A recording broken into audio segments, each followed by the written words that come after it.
la France avait rayonné dans le monde.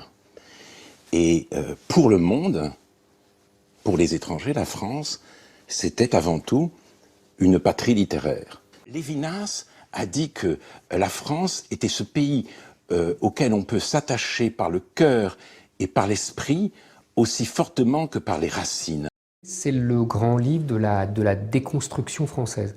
C'est-à-dire que c'est sans doute les conséquences de mai 68 qu'on n'a pas du tout apprécié à sa juste mesure à l'époque, parce qu'il y a eu un échec politique de mai 68, mais si vous voulez, les conséquences ont été la grande destruction de la France par le propre pays, par une société qui, sous couvert d'individus rois, de minorités agissantes, a détruit ce qui constituait la nation et l'État.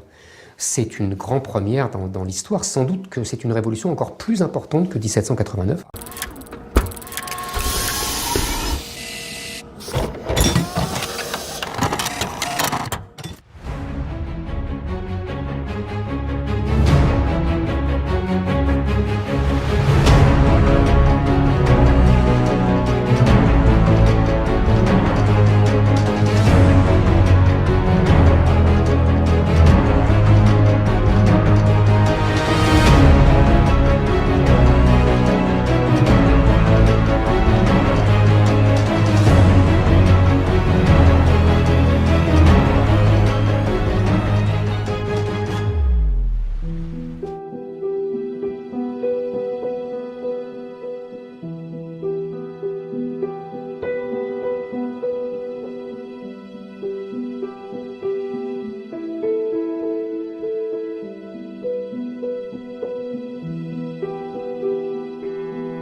Hier, en Algérie, M. Macron a osé dire que la colonisation était un crime contre l'humanité.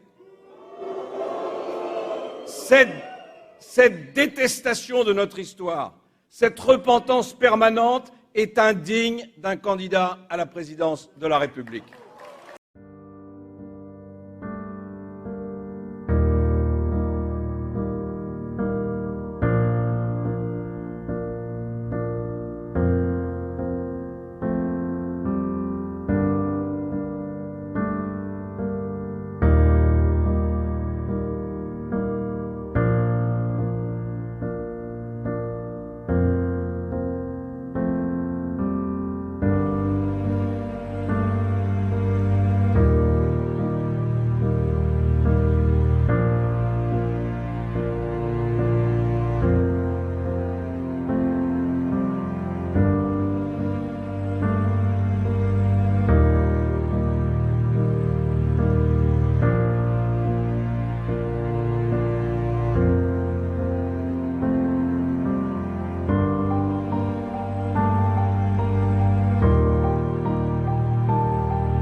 Alors, ayant été, figurez-vous, dénoncé par des gens de Vichy à la police allemande, je me sens le droit de dire, allons-nous éternellement entretenir saignantes les plaies de nos désaccords nationaux?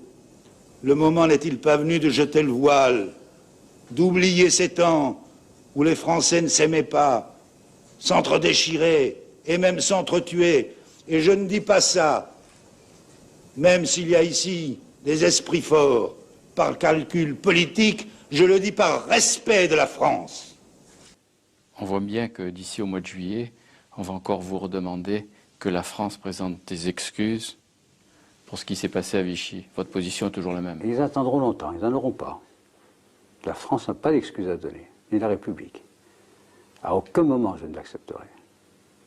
Je considère que c'est une demande excessive de gens qui ne sentent pas profondément ce que c'est que d'être français, l'honneur d'être français et l'honneur de l'histoire de France. Et vous recommanderiez à vos successeurs, s'ils sont de droite, d'adopter la même attitude? Ils feront ce qu'ils veulent, mais bien sûr. Pas de recommandation à faire. Non, mais vous, parce que la pression va se faire également sur eux. Dans 100 ans, peut-être aussi encore. Ouais. Qu'est-ce que ça veut dire? C'est l'entretien de la haine. Et ce n'est pas la haine qui doit gouverner la France.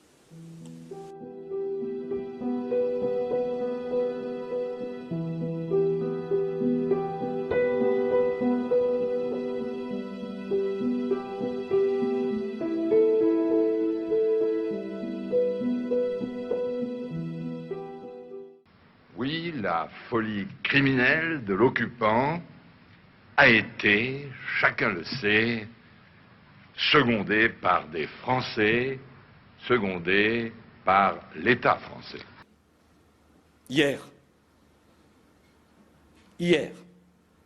on s'est entretué, on s'est détesté, on s'est envahi, on s'est déchiré, on a massacré. Les Européens ont eu l'idée folle de la Shoah. La France et l'Allemagne. La Shoah est unique. C'est un crime contre l'humanité, un génocide européen contre les Juifs.